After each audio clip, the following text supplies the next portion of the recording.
Hey guys, this is Talk Dirty to Me, Houseplant Edition. I am your host, Jessica, and if you'll please give a great big round of applause to our very first guest, B. Woo, woo, woo. Yeah, thank you very much. Hi, everybody. I'm B from Willow Ridge Garden Center. I am head of houseplants, and it's great to be on the show. Oh, absolutely. Thank you so much. Coming, Absolutely. Let's have a seat. All right, so I've got some questions for you. Okay. And let's just start simple. Okay. What is the number one mistake people make with houseplants? I would say, as being someone who has made plenty of mistakes with houseplants, would be that, well, they need to be babied. I need to babysit my houseplants. They need water every day. I would say that's probably one of the biggest mistakes is people think they have to be checked on. So they love it to death. Love it to death. Yeah, absolutely. All right. Well, I'm one of those people. I love them to death. So I need things that thrive on lots of love. Right, and don't get me wrong, there are some houseplants out there that do need lots of love. There are things that need to be checked, like in my opinion, calatheas, which are in this little case right here, or calathea jail, as I call it. They do need lots of love in the fact of they know exactly what they want. So I like to check on them every day to make sure they're still happy. But I'm really not doing anything. I'm literally just checking on them. They need some attention. They need to know I'm there. Yes. You know. Yes. All right. So watering wars. Yeah. How do you actually know when it's time to water? So my great-grandmother actually taught me this trick, and most of you are going to relate to this very well. Stick your finger in it. Stick your finger in it. Get your hands dirty. It's good for it. Stick your finger in it. And absolutely. If I can look at the top of the soil and say, I can tell that that's dry or that's soaking wet, I'm not going to do anything to it. But if I'm looking at the top of the soil and I'm like, okay, it looks a little dry, I can feel it, it's a little ashy, then I'm going to stick my finger in it. And if I get my finger so we're gonna need a demonstration. So this is how deep are we going? Aglathemia Rich Red. She's gorgeous. Check her out. She's beautiful. By looking at, I can tell she's kind of moist on top already. Fun fact, scientific fact: humans actually can't tell the feeling of wet. It's just cold. It's just cold. I read that. We don't know what. Mind blown. But I can feel it. It's kind of cold. But what I'm gonna do is I'm gonna stick my finger in there, and I can tell that at the base of this dirt, it's extra wet. So she's not gonna get any water for a while. She's gonna be okay for a while. Where I've got this lovely little calathea next to it, and I'm gonna get closer up here so y'all can see. So our little calathea here, they use a lot of peat moss, and I can tell by this, it's really flaky. This is really dry. Now she's not curling her leaves up, so that lets me know that she's okay for now. But within the next day or two, I'm probably gonna have to give her just at least a little bit of water. But yeah, so stick your finger in it. I mean, that's just rule of thumb. And if not, we sell moisture meters. If it's really a big thing, you shove the moisture, and it tells you exactly if it's wet or not. That's what I need. I need something that's going to absolutely take the guesswork out of it. What is your favorite plant? And you get to give opinions here. Favorite plant for low light. Love giving And then my on the opinion. flip side, what thrives in bright light? What thrives? Okay, I'm going to start with the bright light one. Okay, we're gonna quick break it. All right, we're gonna quick break it so he can go grab these because I want you guys to see them. Okay, so hold tight.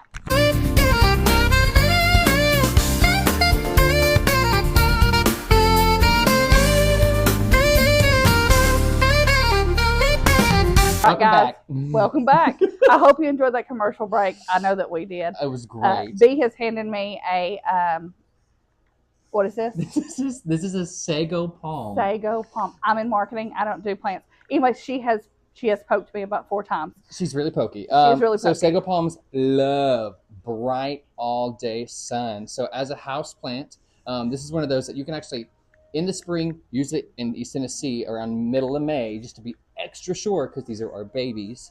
Pop her outside, pop her on the front porch or the back porch, whatever gets more sun. Water-wise, she's a vitamin D girl. She's a vitamin D girl. She's a Florida gal. Okay, she's tropical.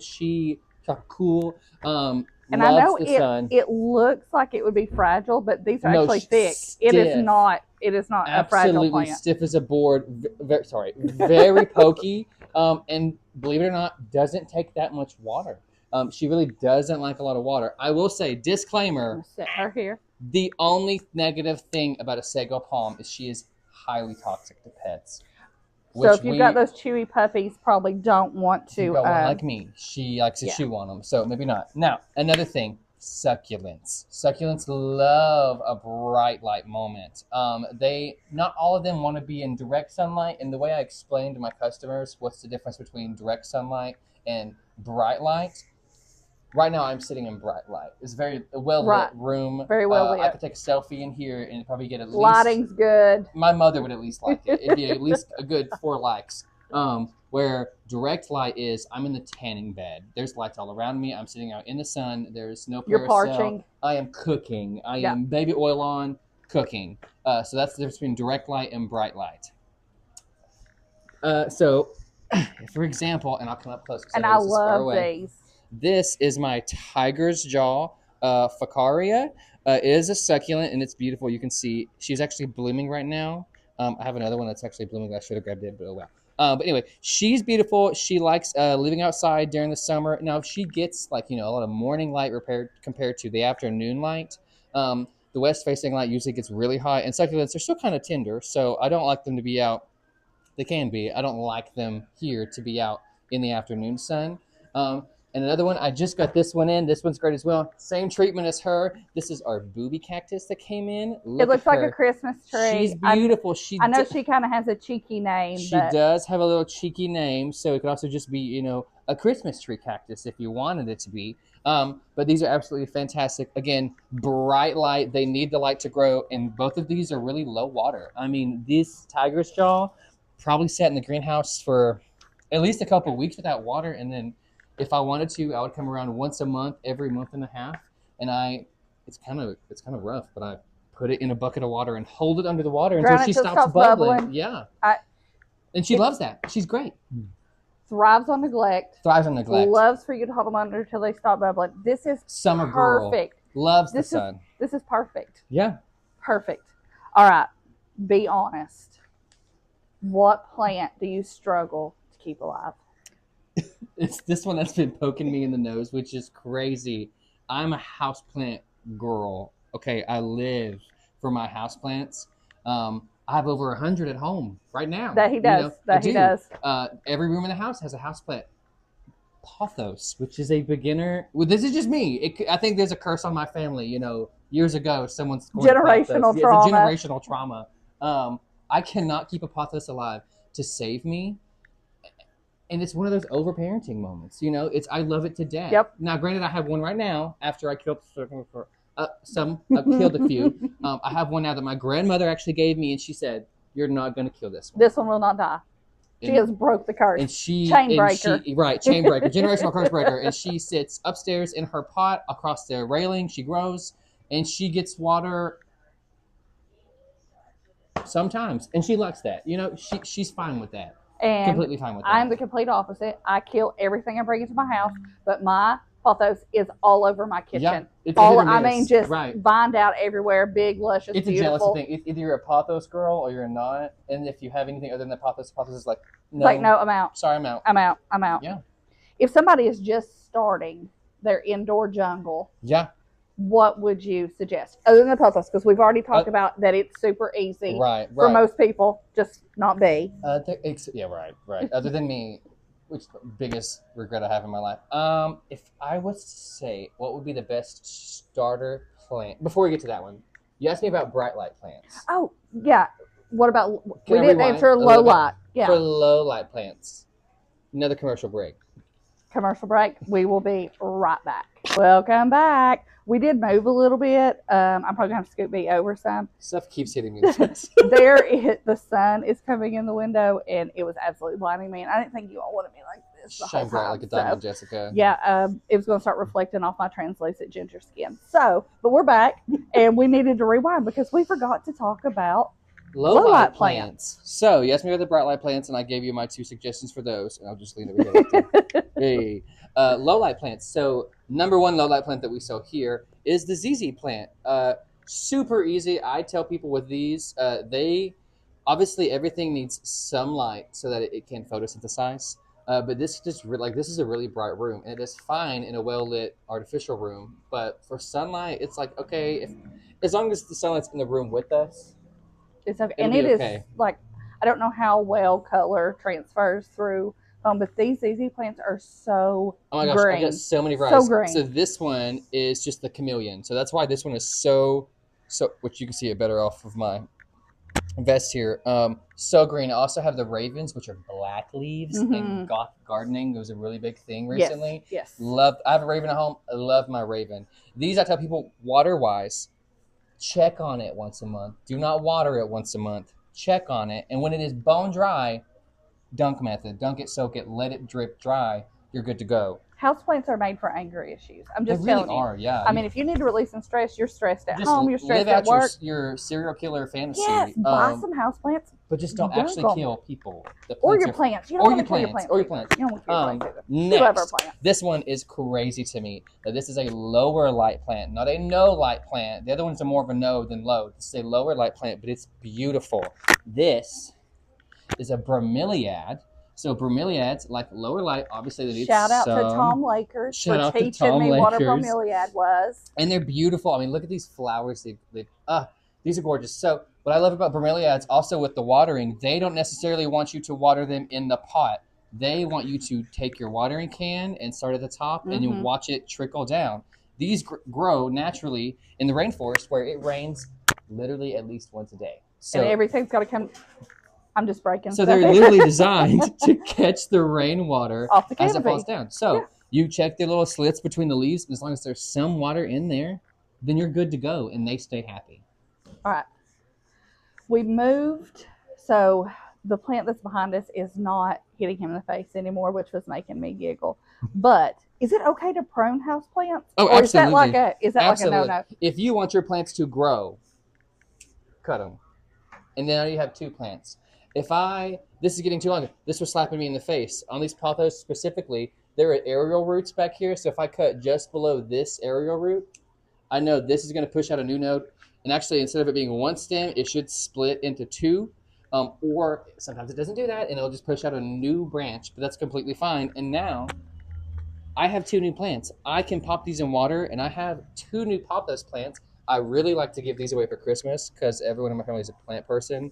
So propagation, that's a cool thing to learn how to do. We will definitely do something on it. The beginner level for any person who is a plant person, I would bet money probably started off propagating something. I have a Freddy Krueger mug in my office. I'm a huge Freddy Krueger fan. It is a Kruger's.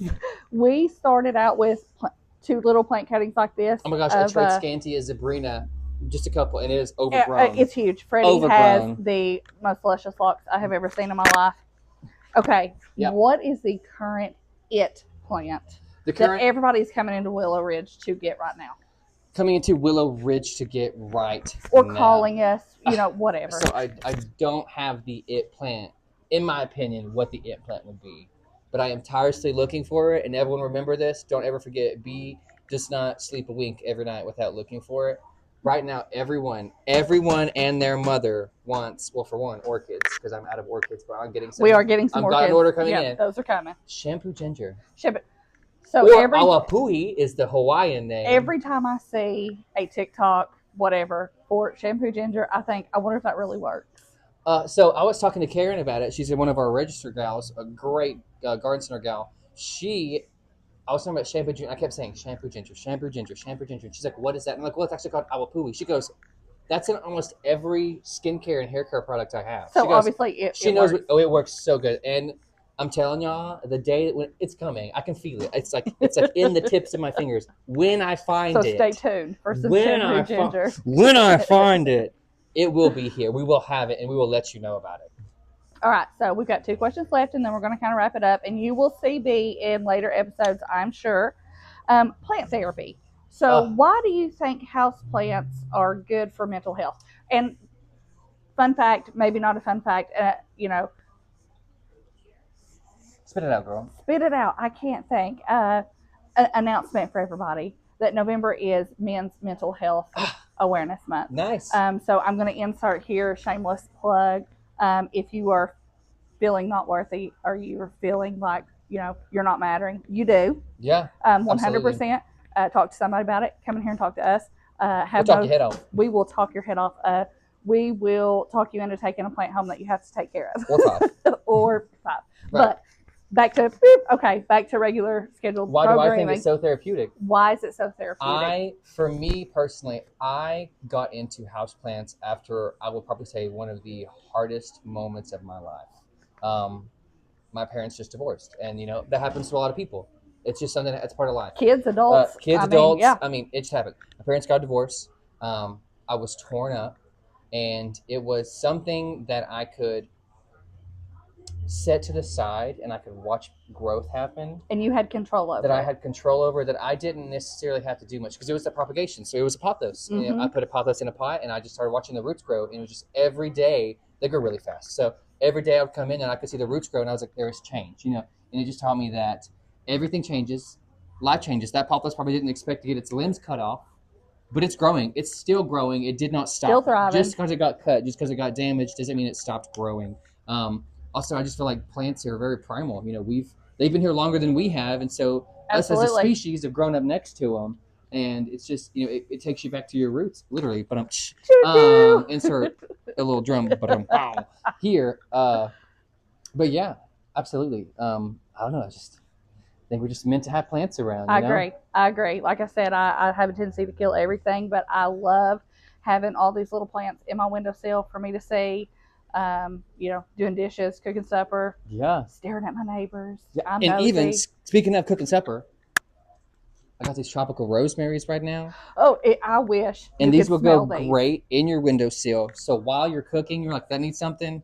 Pick it off, throw it in. Good to go. It smells so good. So good. So you just led right into our last question. Sorry. Okay, no, that's fine. Permission. Read my mind. We're in sync. With the holidays coming up, which houseplants make the best gifts? And I know people struggle with giving living things to other people because you don't want to get something that's going to die. So what's the best? Holidays are here. Everyone's first thought is poinsettias. Poinsettias are fantastic. Love a poinsettia. It's beautiful. Until after Christmas. Until after Christmas. Everyone's like, Christmas cactuses are great. So cactuses, again, low maintenance. Don't take a lot of water. I actually learned, I'm going to drop a fun fact on y'all. Bam. Christmas cactuses. And if I'm wrong, don't tell me. We'll find out later. We just assume we're right about everything. I always assume I'm right. So Christmas cactuses are epiphytes. Big word right here. They are epiphytes. Enter word right here. Epiphytes. Epiphytes means that they grow on the sides of trees, like orchids and anthuriums, and monsteras aren't epiphytes, but they are epiphytes. And then air plants are epiphytes as well. So they are actually a tropical plant. You think of cactus, you think of a desert, but in reality, they grow in the rainforest, and the reason their leaves are so waxy is so that the excess water just rolls off of them. So they don't get too much water. So they don't get too much water. Christmas cactus, which should be here at the end of the month, November 21st-ish. Call me, beat me. I am getting the elusive yellow Christmas cactus in. So if you see this and you want a yellow Christmas cactus, I got a list for them. So you better call me and let me get you on the list. Otherwise, you're not going to get a yellow one. Pick up the phone. I've been waiting a month for these, so once they're gone, they're gone. But yeah, I think Christmas cactus are a fantastic gift. Air plants. Air plants. Which That's what I was she so gonna graciously say. knocked off at me. I did. I fell on the floor. Air plants are great, super easy. Here in the South, and I was my raised Baptist. favorite part about air plants is, yes, we have cool pots for like the regular plants. You don't need one. But we have the coolest pots. Right. For these little air plants. And it's magnetic. It'll stick to your file cabinet. I got those. Your fridge. Not to merch drop. I also just got these Christmas air plant pots in. I got Santa. I got air Frosty. Plant pots and are look at the best. Reindeer. And the air plant just sits in his head. Even when the air plant, if you kill it, you can't tell that it's dead. Oh no, not at all. Unless you touch it. And yeah, it falls apart. Don't but just touch don't it. touch it.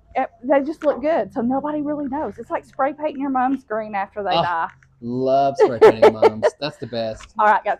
B, thank you so much. You're so welcome. Thank you very much for having me. I enjoyed it. I hope you guys enjoyed this. I hope you're looking forward to some more episodes. We'll try to keep this going. Absolutely. And come see me in the houseplant section. And in the words of our fearless leader, Greg the Friendly Garden Guy, get your hands dirty. It's good for you.